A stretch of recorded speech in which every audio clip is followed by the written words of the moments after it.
সচরাচর প্রায়ই কমন কিছু পিঠা খাই। তো এবার গ্রামের অতি জনপ্রিয় একটি পিঠা আপনাদের মাঝে শেয়ার করতে যাচ্ছি। হ্যালো এভরিওয়ান, আসসালামু আলাইকুম। আমি আজকে তৈরি করে দেখাবো আপনাদের কাঁঠালি পিঠা। তো এখানে আমি কাঁঠালের পাতাগুলো সুন্দর করে ধুয়ে মুছে একটু সয়াবিন তেল মেখে নিলাম পাতার সঙ্গে এপিট ওপিট করে। আর এখানে আমি লবণ দিয়েছি, আর এখানে আধা কেজি মতো আতপ চাউলের গুঁড়ো, একদম ঠান্ডা পানি দিয়ে আমি এটা সুন্দর করে মেখে নেব। তো এখানে অনেক বেশি উপকরণের প্রয়োজন নেই, শুধুমাত্র লবণ, পানি আর আতপ চালের গুঁড়ো দিলেই হবে। তো আমি সুন্দর করে আটাটা মথে নিচ্ছি। আটাটা কিন্তু একদম পাকান পিঠার মতো বা তার থেকে পাতলাই হতে হবে আর কি। এই যে এইভাবে আমি সুন্দর করে পাতার উপরে করে নিচ্ছি। আর এটা মূলত কিন্তু আমি ভাপে নিব। তো এটা আমি এভাবে একবারে অনেকগুলো করে নিতে হবে, নয়তো এটা হবে না। এর জন্য আমি এটা ভাপ দিয়ে নিয়ে রোদে শুকিয়ে নিব। তো আপনারা দেখেন আমি কিভাবে এটা করছি। এভাবে আমার ভিডিওটা দেখে আপনারা খুব সহজে করে নিতে পারবেন। এখানে আমি একটা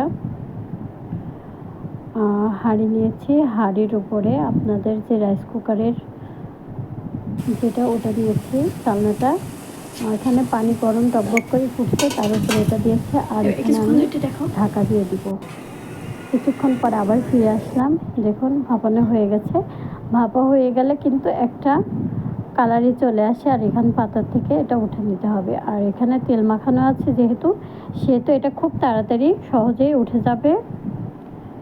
এভাবে একে একে আমি অনেকগুলো পিঠা তৈরি করে নিব।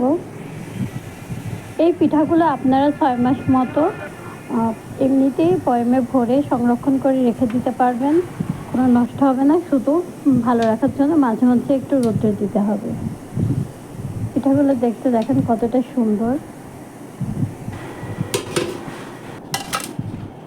আমাদের প্রায় সময় বিকাল টাইমটা বা সন্ধ্যার পরে একটু হালকা পাতলা নাস্তা খেতে ইচ্ছা করে। তো এটা আমরা ঝালের গুঁড়ো দিয়ে খেতে পারবো, আবার চিনি শিরা দিয়ে, দুধ চিনি দিয়ে রান্না করেও খেতে পারবো। যেভাবে ইচ্ছা সেভাবে খাওয়া যাবে। তো এতে এবার আমি বিছানার চাদর পেতে নিয়েছি পরিষ্কার। আর এখানে আমি একে একে এভাবে দিয়ে নিব। ও আপনাদের তো বলাই হয়নি, এর মাঝে আমি কয়েকটা কিন্তু চিংস পিঠাও করে নিয়েছি। তো চিংস পিঠাটা কিন্তু আমি বোতলে করে নিয়েছি। তো একদিন ওই ভিডিওটা আবার আপনাদের শেয়ার করব। বোতলে কাঠটা ছিদ্র করে নিয়েছি, নিয়ে এভাবে করে নিয়েছি। আর এই যে এভাবে একে একে আমি রোদ্রে শুকানোর জন্য দিয়ে দিলাম। মোটামুটি 2 দিন শুকালেই হয়ে যাবে।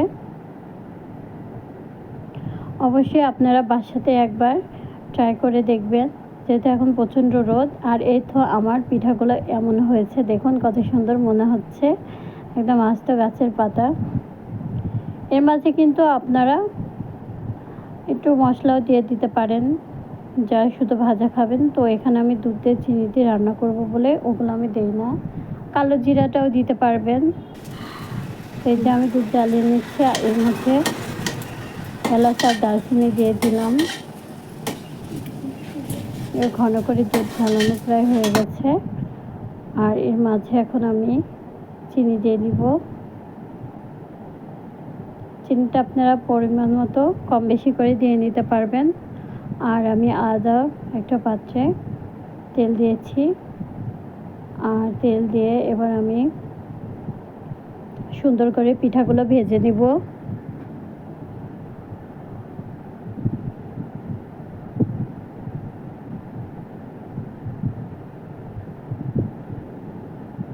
একটু লাল লাল করে ভেজে নিব।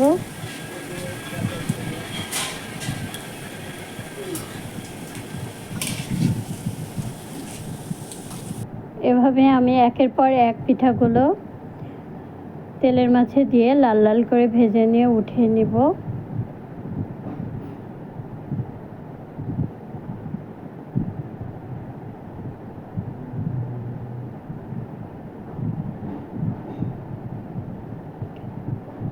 এগুলো এগুলো আটা দিয়ে একটু হালকা মোটা টাইপের হয়, তো এর জন্য চাপ দিয়ে দিয়ে এটা ভেজে নিলে বেশি ভালো হয়, যে যেন কোনো কাঁচা বা কোনো কিছু না থাকে, সেজন্য আমি এভাবে চাপ দিয়ে দিয়ে ভেজে নিচ্ছি।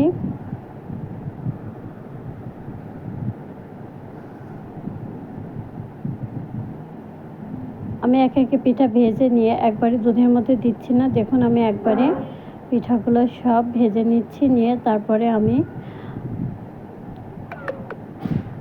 দুধের মধ্যে দিয়ে দিব, দিয়ে হালকা করে একটু ফুটে নিলে হয়ে যাবে। তো এই তো আমার হয়ে গেছে, আর আমি একে একে সুন্দর করে পিঠেগুলো দিয়ে দিব। এটা আমি পিঠেগুলো দিয়ে নিচ্ছি একেবারে, আর একটু চামচের সাহায্যে চেপে চেপে দিচ্ছি।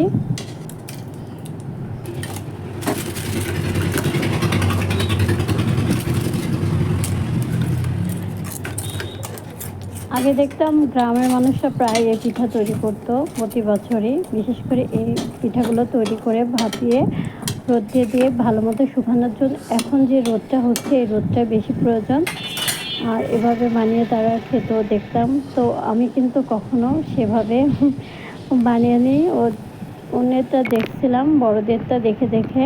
আমি সে কবে ছোটোবেলায় দেখেছিলাম, ওটা দেখে আমার এভাবে তৈরি করলাম যে দেখি কেমন হয়। তো হয়ে গেল যে রান্না করেছি সুন্দর করে।